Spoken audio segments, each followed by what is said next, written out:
Good morning students, myself Pooja Singh and आज का हमारा टॉपिक है डिज़ाइन ऑफ कॉलम।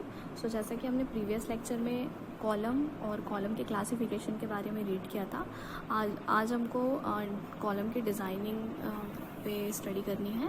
तो कॉलम की डिज़ाइनिंग करने के लिए जो हमारा सबसे पहला स्टेप होता है वो होता है हमको स्लेंडरनेस रेशियो फाइंड आउट करना रहता है। तो स्लेंडरनेस रेशियो को हम लैम्डा से रिप्रेजेंट करते हैं। लैम्डा का फॉर्मूला क्या होता है? ये रेशियो होता है effective length of the column to the least lateral dimension. तो यहाँ पे एक वर्ड आ रहा है लीस्ट लेटरल डायमेंशन। इसका मतलब ये होता है कि जो हमारा कॉलम है उसमें जो सबसे मिनिमम या लीस्ट डायमेंशन होता है उसको हम लोगों को यहाँ पे पुट करना होता है। जैसे कि इमेज में आप देख रहे हैं कॉलम बना हुआ है जिसमें हमने इसकी विड्थ और लेंथ को रिप्रेजेंट किया हुआ है। तो इसमें जो इसकी लीस्ट वैल्यू है उसको हमने लैम्डा के फॉर्मूले में पुट किया है जिसे हमने स्मॉल बी से रिप्रेजेंट किया है। तो इस बेसिस पे हमारा जो स्लेंडरनेस रेशियो का फॉर्मूला क्या हो जाता है, एल इफेक्टिव अपॉन बी, जहाँ पे एल इफेक्टिव हमारा इफेक्टिव लेंथ ऑफ कॉलम हो जाएगा और स्मॉल बी क्या हो जाएगा, लीस्ट लेटरल डायमेंशन हो जाएगा।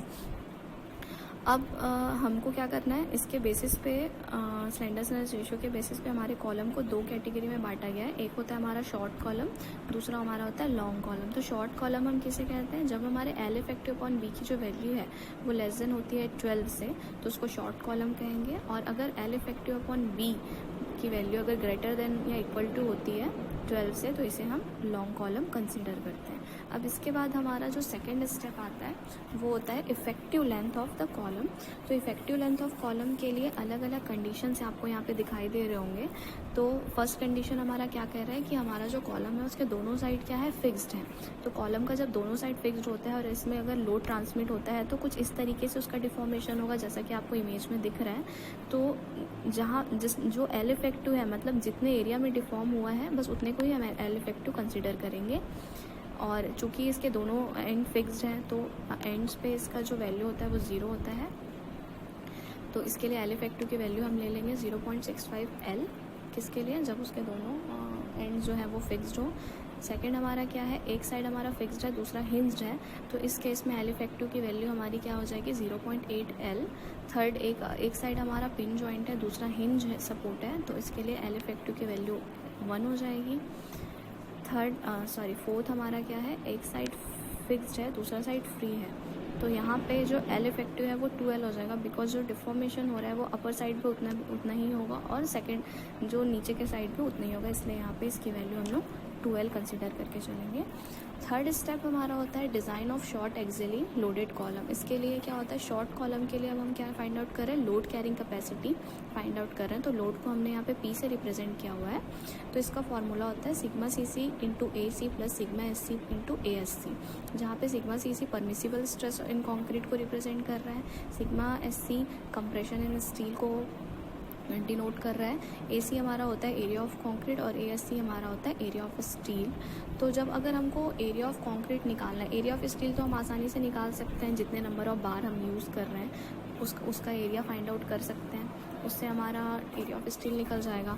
टोटल एरिया हमको क्वेश्चन में गिवन होता है, तो अगर हमको एरिया ऑफ कंक्रीट निकालना है तो क्या करना रहेगा, टोटल एरिया से एरिया ऑफ स्टील को हम क्या करेंगे, माइनस कर देंगे। अब यहाँ पे 2 अननोन और दिख रहा है आपको, एक होता है सिग्मा CC। तो सिग्मा CC किस पे डिपेंड करता है, ग्रेड ऑफ कंक्रीट पे डिपेंड करता है।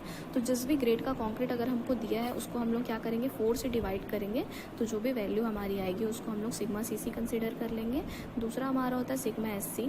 तो सिग्मा SC की जो वैल्यूज़ है उसको हमें याद रखना होगा। माइल्ड स्टील के लिए हम लेते हैं या Fe 250 के लिए लेंगे सिग्मा SC की वैल्यू 130 न्यूटन पर mm², Fe 415 और Fe 500 अगर हमको स्टील दिया हुआ है तो इसके लिए हम लोग सिग्मा SC की वैल्यू क्या कंसिडर करेंगे, 190 न्यूटन पर mm²। ये चीज़ें आपको याद रखनी है कि Fe 250 के लिए 130 कंसिडर करना है और बाकी दोनों के लिए 500। अब नेक्स्ट हमारा आता है, अगर हमारा कॉलम लॉन्ग कॉलम है, मतलब एल इफेक्टिव अपॉन बी की वैल्यू अगर 12 से बड़ी है, तो फिर उसके लिए लोड कैरिंग कैपेसिटी का फॉर्मूला सिमिलर ही होता है, बस यहाँ पे एक CR ऐड हो जाता है। CR हमारा क्या होता है, रिडक्शन कोफिशिएंट होता है। रिडक्शन कोफिशिएंट क्या होता है, CR will be equal to 1.25 minus L effective upon 48P। तो यहाँ पे एक और हमारा अननोन पार्ट आ रहा है, वो होता है बी। तो अगर बी की जो वैल्यू है वो नॉर्मली कॉलम के लिए क्या लेंगे, वही लीस्ट लेटरल डायमेंशन लेंगे। लेकिन अगर हमारा रेनफोर्समेंट हेलिकल है तो उसके लिए क्या हो जाएगा, बी की वैल्यू जो डायामीटर ऑफ कोर होगा उसे हमें बी की जगह पुट करना है। तो वैसे ही हमारे पी का फॉर्मूला हो जाएगा CR into sigma CC into AC plus sigma SC into ASC। Next हमारा होता है ट्रांसफर रेनफोर्समेंट। अगर हम सेपरेट टाइज स्टीरअप्स के उसमें यूज़ कर रहे हैं तो इसके लिए हमें डायामीटर की रिक्वायरमेंट होगी कि कितने डायामीटर का टाइज हमको प्रोवाइड करना है। तो इसके लिए दो कंडीशन होती है। फर्स्ट हमारा होता है maximum dia of ties bar use upon 4। जो मैक्सिमम डाया बार यूज़ कर रहे हैं उसको 4 से डिवाइड करना है। और सेकंड होता है हमारा 6 mm। तो जो भी इनमें से ग्रेटर वैल्यू होगी उसको हम लोग ट्रांसफर रेनफोर्समेंट मतलब टाइज के लिए उतने mm डाया का हम लोग बार यूज़ करेंगे। और नेक्स्ट हमारा होता है स्पेसिंग, मतलब दो स्टीरअप्स के बीच में हमको कितनी स्पेसिंग प्रोवाइड करनी है। इसके लिए 3 कंडीशन है। पहला हमारा होता है लीस्ट लेटरल डायमेंशन, सेकंड हमारा होता है 60 इंटू डाया ऑफ बार, और थर्ड हमारा होता है 300 mm। तो इन तीनों को सॉल्व करने के बाद जो मिनिमम वैल्यू आएगी उतने ही स्पेसिंग हम इसमें क्या करेंगे, अपने कॉलम में प्रोवाइड करेंगे। तो ये सारे कॉलम की डिज़ाइन करने के जो स्टेप्स हैं उसको हमको आगे न्यूमेरिकल प्रॉब्लम्स में यूज़ करना है।